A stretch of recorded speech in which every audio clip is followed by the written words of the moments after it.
राजा महेंद्र प्रताप सिंह राज्य विश्वविद्यालय के भवन का मॉडल रद्द कर दिया है मुख्यमंत्री ने। जी हां, मॉडल को रद्द करके फिर से बनवाने के निर्देश दिए हैं मुख्यमंत्री योगी आदित्यनाथ ने। उन्होंने कहा है कि राजा महेंद्र प्रताप सिंह साधारण व्यक्ति नहीं थे, उनके नाम से बनने वाले विश्वविद्यालय का भवन भी ऐतिहासिक होना चाहिए।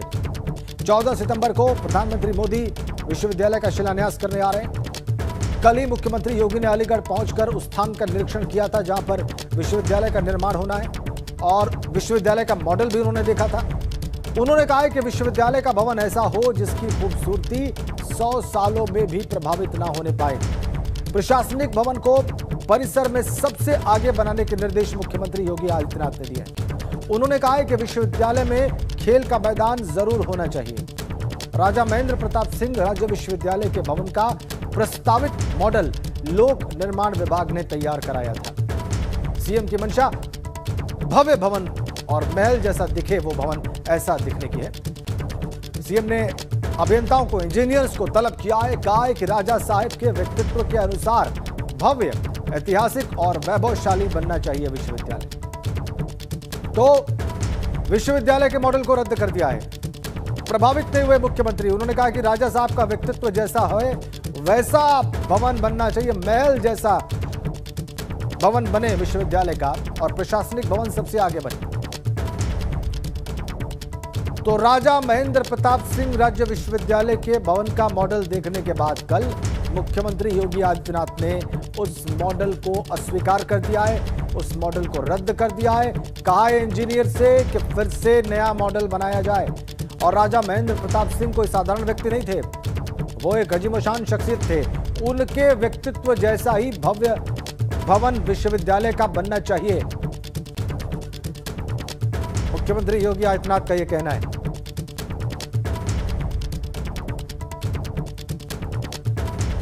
ऑनलाइन पर हैं शैलेश अरोड़ा हमारे सहयोगी। शैलेश, क्या जानकारी मिल रही है, मुख्यमंत्री ने और क्या कहा है इस मॉडल को अस्वीकार करते हुए, निरस्त करते हुए? देखिए, मुख्यमंत्री योगी आदित्यनाथ अलीगढ़ गए थे कल और वहां पर उन्होंने जो राजा महेंद्र प्रताप सिंह के नाम पर राज्य विश्वविद्यालय बनना है उसके जो मॉडल तैयार किया गया है उसको देखा था और वहां पर उन्होंने उस मॉडल से नाराजगी जताई है, उसको रद्द करने के लिए कहा है, रद्द कर दिया उन्होंने। और ये जो मॉडल था, देखिए, ये लोक निर्माण विभाग ने तैयार किया था। इसके बाद मुख्यमंत्री ने अभियंताओं को तलब किया और उनको कुछ साफ निर्देश भी दिए। उन्होंने साफ कहा कि राजा महेंद्र प्रताप सिंह कोई साधारण व्यक्ति नहीं थे, बल्कि इसलिए उनके नाम से जो विश्वविद्यालय बने वो भी ऐतिहासिक होना चाहिए और उसका भवन जो है वो ऐसा होना चाहिए जिसकी खूबसूरती 100 सालों में प्रभावित ना हो। दूसरा जो सुझाव मुख्यमंत्री ने दिया वो ये किया है कि जो इस विश्वविद्यालय का प्रशासनिक भवन होगा वो सबसे आगे होगा, यानी जो मेन गेट होगा विश्वविद्यालय का उसी के पास में इसका प्रशासनिक भवन बनाया जाएगा। एक अहम चीज मुख्यमंत्री ने कही कि विश्वविद्यालय में खेल का जो मैदान हो वो बड़ा होना चाहिए, काफी बड़ा वो रखा जाए। सीएम ने कहा कि जो भवन होगा पूरा इसका विश्वविद्यालय का वो ऐसा भव्य होना चाहिए जिसे देखने से महल जैसा अनुभव लोगों को नजर आए। इसके अलावा मुख्यमंत्री ने ये साफ कहा है कि भवन जो है वो महल जैसा दिखे, वैभवशाली होना चाहिए। जो उसका एकेडमिक ब्लॉक है, जो लाइब्रेरी है, ये सब भी बहुत शानदार तरीके से बनाए जाने चाहिए। तो अपनी तरफ से मुख्यमंत्री ने पूरे सुझाव दिए। 14 तारीख को देखिए प्रधानमंत्री नरेंद्र मोदी इस विश्वविद्यालय का शिलान्यास करेंगे अलीगढ़ में और इसी कड़ी में मुख्यमंत्री ने इसकी जो तैयारियां जिसको देखने के लिए अलीगढ़ गए थे, लेकिन जो मॉडल बना के दिया लोक निर्माण विभाग ने उससे वो असंतुष्ट नजर आए। बहुत शुक्रिया आपका शैलेश इन तमाम जानकारियों। और एक बड़ी अपडेट आपको दे दें, बाराबंकी पहुंच गए एआईएमआईएम चीफ असदुद्दीन ओवैसी। कार्यक्रम के मंच पर भी पहुंच गए ओवैसी। कार्यक्रम की इजाजत नहीं दी है प्रशासन ने उनको, लेकिन वो कार्यक्रम के मंच पर पहुंच गए। ये देखिए आप तस्वीरें। उन्हें किसी कार्यकर्ता के घर पर चाय नाश्ते के कार्यक्रम और कार्यकर्ताओं से मिलने की तो अनुमति है, लेकिन कार्यक्रम या सम्मेलन की अनुमति प्रशासन ने नहीं दी है बाराबंकी में, लेकिन वो कार्यक्रम के मंच पर पहुंच गए। सतीश हमारे संवाददाता फोन लाइन पर जुड़ गए हैं बाराबंकी से। सतीश, प्रशासन की अनुमति किस चीज की है और वहां पर हो क्या रहा है? जी राजेंद्र, देखिए बाराबंकी में कल लगातार ये जो है चर्चा का विषय बना हुआ था क्योंकि उनको परमिशन नहीं मिल रही थी और प्रशासन ने जो परमिशन दिया है वो जो है चाय नाश्ता और कार्यक्रम को लेके है। वो कार्यक्रम है कि वो अपने कार्यकर्ताओं से मुलाकात करेंगे और उसमें ये शर्त भी रखी गई थी कि वो 50 लोगों से ज्यादा भीड़ नहीं जुटेगी। जहां पर जो है ये कार्यक्रम बताया जा रहा है कटरा मोहल्ले पर, लेकिन यहाँ पर जो है इस वक्त जो है यहाँ पर मंच लगाया गया है, लाउड स्पीकर लगाए गए हैं और बेकायदा जो है मंच पर जो है जो राष्ट्रीय अध्यक्ष हैं असदुद्दीन ओवैसी वो जो है मंच पे पहुंच चुके हैं और जो उनका जो है अभी कुछ ही देर में जो है भाषण भी शुरू हो जाएगा। लोगों की धीरे धीरे भीड़ भी जुटना शुरू हो गई है, लेकिन बाराबंकी पुलिस प्रशासन भी यहाँ मुस्तैद दिख रहा है। लेकिन सबसे बड़ी बात जो जिस तरह से शुरुआत से कहा जा रहा देर रात तक प्रशासन ने जो है अनुमति दी थी, जिसमें तमाम तरह का जो है यहाँ उल्लंघन होता दिख रहा है। ठीक सतीश, अभी जल्द ही जो है जो राष्ट्रीय अध्यक्ष हैं वो बहुत बहुत धन्यवाद आपका सतीश इन तमाम जानकारियों के लिए। सीधा चलते हैं लखनऊ और सुनते हैं देखते हैं मुख्यमंत्री योगी आदित्यनाथ को। लोग क्या समझते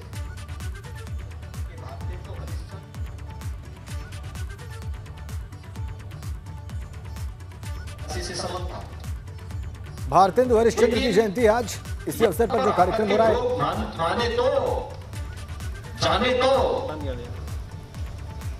पहला इंप्रेशन लोगों के मन में होना चाहिए, इस भाव के साथ होना चाहिए, दिखाने के लिए उनकी यहाँ पर एक आदम का दिव्य प्रतिमा की स्थापना हो। और अकादमी ने भी और विभाग ने भी इसमें सकारात्मक रुख अपनाया। स्वाभाविक रूप से उस महापुरुष के प्रति इस शासन की ओर से, उत्तर प्रदेश वासियों की ओर से या इस विधा के उत्तर प्रदेश के कलाकारों की ओर से हिंदी के प्रति देश और दुनिया में अनुराग रखने वाले लोगों की ओर से विनम्र श्रद्धांजलि है। दूसरा, अमृत महोत्सव का कार्यक्रम कैसे मनाया जाना चाहिए। देश आजादी का अमृत महोत्सव मना रहा है। 75 वर्ष इस देश की आजादी के अगले वर्ष होंगे, हमने उसमें प्रवेश कर दिया। चोरी चोरा की घटना भी 4 फरवरी 1922 को घटित हुई थी, उसका शताब्दी वर्ष चल रहा है। हम अपने देश की आजादी के लिए जिनके मन में एक जज्बा था, वे क्रांतिकारी हो या अपनी लेखनी के माध्यम से समाज को एक नई दिशा देने वाले हो, उन सब के प्रति हमारी क्या श्रद्धांजलि हो सकती है। अगर सभी विभाग अपने क्षेत्र में इस प्रकार के विभूतियों को चिन्हित करके इस प्रकार के कार्यक्रमों को आगे बढ़ाने का कार्य करेंगे तो अमृत महोत्सव सही मायने में आने वाली पीढ़ी के लिए एक प्रेरणा का स्रोत बन पाएगा।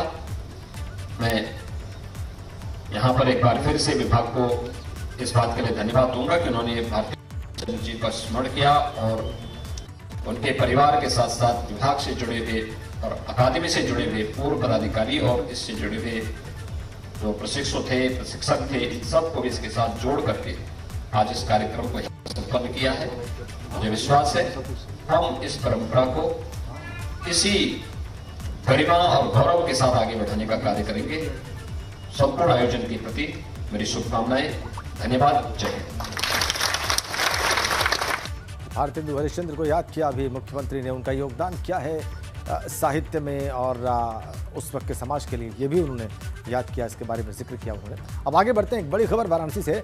सियासी दलों के प्रबुद्ध वर्ग सम्मेलन पर ओपी राजभर ने निशाना साधा है। बसपा, भाजपा और सपा एक जैसा ही काम कर रही हैं, ये कहा है ओम प्रकाश राजभर ने।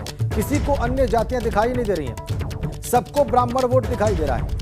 ब्राह्मण बहुत तेज है, हर किसी को पानी पिला देगा, ये भी कह दिया है ओम प्रकाश राजभर ने। सुभाषपा के अध्यक्ष ओम प्रकाश राजभर ने कहा है कि सभी को ब्राह्मण वोटों की चिंता है, ये सब एक जैसा ही काम कर रहे हैं, लेकिन ब्राह्मण बहुत चालाक है, वो सबको पानी पिला देगा।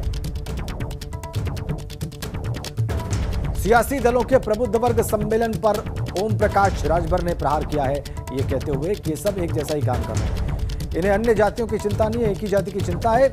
और ब्राह्मणों पर बात करते हुए उन्होंने कहा कि वो सबको पानी पिला देंगे। कहा ब्राह्मण बहुत तेज है और किसी को पानी पिला देगा, ये कहना था ओम प्रकाश राजभर का। सियासी दलों का जो प्रबुद्ध वर्ग सम्मेलन चल रहा है, चाहे वो बहुजन समाज पार्टी का हो, भाजपा का हो और समाजवादी पार्टी का हो, उस पर उन्होंने ये रिमार्क दिया, ये प्रहार किया। कहा कि सबको ब्राह्मण वोट दिखाई दे रहा है, लेकिन ब्राह्मण बहुत तेज है, हर किसी को पानी पिला देगा। ओम प्रकाश राजभर।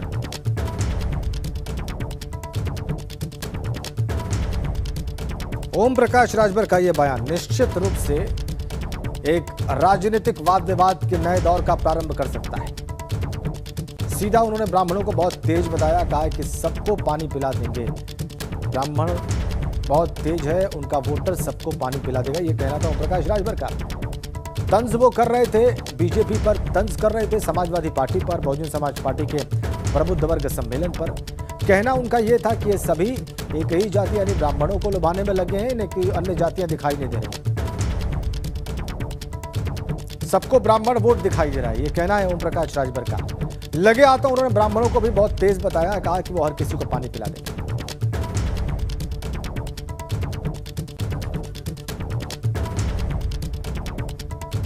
आगे बढ़ते अगली खबर आगरा से। शराब माफिया राकेश कुमार पर बड़ा एक्शन हुआ है। राकेश कुमार की 81,82,000 रुपए की संपत्ति अब कुर्क होगी। पुलिस ने गैंगस्टर एक्ट के तहत संपत्ति को चिन्हित कर लिया है। राकेश की पत्नी और बेटे के नाम से 51,52,000 के प्लॉट, खेत, मकान और जमीन के बारे में जानकारी है जो वो दे नहीं पाए। राकेश की पत्नी और बेटा अब डीएम के आदेश के बाद संपत्ति जब्त करने की कार्रवाई शुरू। 81,52,000 रुपए के प्लॉट और संपत्ति जब्त होगी। ये प्रशासन ने तय कर लिया है। डीएम के आदेश के बाद कार्रवाई शुरू हो गई है संपत्ति जब्त करने।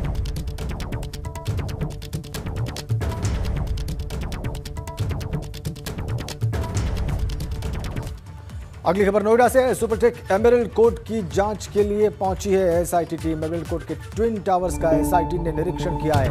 एमरल्ड कोर्ट के बायर से भी एसआईटी ने बात की है। प्राधिकरण के अधिकारी भी इस दौरान मौके पर मौजूद रहे। तो एसआईटी को अपनी रिपोर्ट देनी है, 1 हफ्ते का टाइम है उनके पास। उन्हें कौन कौन दोषी अधिकारी हैं और कैसे इस मिलीभगत से इस ट्विन टावर के निर्माण को मंजूरी दी गई, ये पता लगाना है। तो प्राधिकरण के अधिकारी भी मौके पर मौजूद हैं। एसआईटी की टीम पहुंची हुई है, वो निरीक्षण कर रही है इन ट्विन टावर्स का, एमरल्ड कोर्ट के और बायर से भी, जो फ्लैट बायर्स हैं वहां पर, उनसे भी बात करें। बड़ी अपडेट नोएडा से। मुख्यमंत्री बहुत सख्त दिखाई दिए सारे मामले पर। कानपुर के घाटमपुर सीएचसी में एक मरीज की लापरवाही के चलते जान चली गई। आरोप है कि मरीज एम्बुलेंस में तड़पता रहा, लेकिन एम्बुलेंस के ड्राइवर शराब पार्टी करते रहे। मृतक के परिजनों ने शराब पीते लोगों का वीडियो बनाकर वायरल कर दिया और महफिल में शामिल लोग एम्बुलेंस के ड्राइवर बताए जा रहे हैं।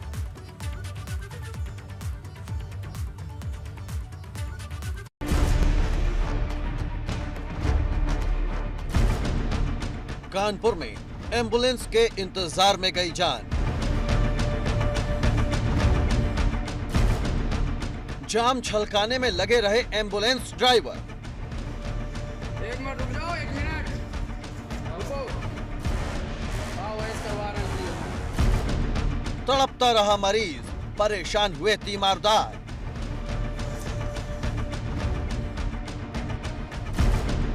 सीएचसी घाटमपुर से मरीज को ले जाना था हेलट अस्पताल। 1 मिनट रुक जाओ, 1 मिनट रुको।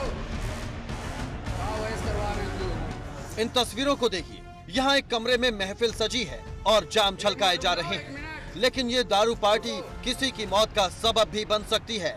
अगर हम आपसे ये कहें तो हैरान मत होइएगा। 1 मिनट रुक जाओ, 1 मिनट। कमरे में जश्न मनाते ये लोग एम्बुलेंस ड्राइवर बताए जा रहे हैं, जिनका दारू पार्टी करते वीडियो वायरल हो रहा है। 1 मिनट रुक जाओ, 1 मिनट रुको। करवा रहे हैं तुम लोगों। ये वीडियो उस मरीज के परिजनों ने बनाकर वायरल किया है, जिनका आरोप है कि इनके जश्न के चक्कर में उनके मरीज की जान चली गई। दरअसल बताया जा रहा है कि एक बुजुर्ग को किसी जहरीले कीड़े ने काटा था। परिजन बुजुर्ग को सीएचसी घाटमपुर लेकर पहुंचे थे। डॉक्टरों ने मरीज को घाटमपुर से रेफर किया था, लेकिन एम्बुलेंस में ड्राइवर का इंतजार करते रहे परिजन। परिजनों का आरोप है कि एम्बुलेंस के ड्राइवर शराब पार्टी करते रहे। परिजनों का आरोप है कि इसी वजह से मरीज की मौत हो गई, जिसके बाद सीएचसी घाटमपुर में मृतक के परिजनों ने हंगामा किया और बाद में एक दूसरी एम्बुलेंस से उसे हेलट अस्पताल लेकर पहुंचे, जहां डॉक्टरों ने उसे मृत घोषित कर दिया। अगर मृतक के परिजनों के आरोपों में सच्चाई है तो स्वास्थ्य विभाग को कड़ा एक्शन लेने की जरूरत है, क्योंकि अगर इन एम्बुलेंस ड्राइवरों में थोड़ी सी भी इंसानियत जिंदा होती तो शायद एक मरीज की जान बच सकती थी। रतीश त्रिवेदी, कानपुर, एबीपी गंगा।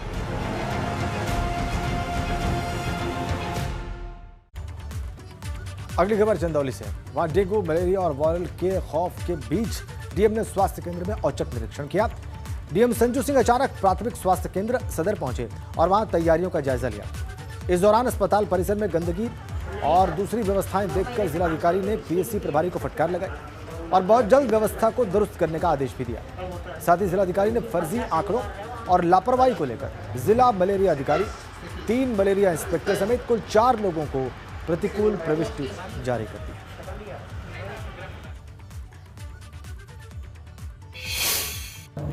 पीएससी जो चंदौली है उसका भी निरीक्षण किया गया है। निरीक्षण में ये पाया गया है कि परिसर में साफ सफाई का स्तर पर्याप्त नहीं पाया गया है। इसके अतिरिक्त जो जेएसवाई वार्ड अधूरा पड़ा है उसके लिए निर्देशित किया गया है कि तत्काल उसको कंप्लीट कराया जाए और जो दवाएं हैं वगैरह हैं उनको या ओपीडी है, लैब हैं, उनमें मलेरिया की किटों की पर्याप्त उपलब्धता रहे, दवाओं की पर्याप्त उपलब्धता रहे, ये भी सुनिश्चित किया गया। इधर कोरोना की तीसरी लहर की आशंका को देखते हुए सरकार पुरजोर तैयारी कर रही है और इसी कड़ी में गाजियाबाद के जिला अस्पताल में आज एक यहां पर उन्होंने डेंगू को लेकर हो रही तैयारियों को भी समझा और दिशा निर्देश दिए। बीके सिंह ने यह भी कहा कि तीसरी लहर कब आएगी इसकी संभावनाओं पर नहीं जा सकते, लेकिन हमें अपनी तैयारी पूरी करनी होगी। और गाजियाबाद में ऑक्सीजन का बड़ा प्लांट लगाया गया है। इससे गाजियाबाद को बहुत ज्यादा लाभ पहुंचेगा और लोगों में जागरूकता भी बन रही है। सभी दिशा निर्देशों का पालन किया भी जा रहा है।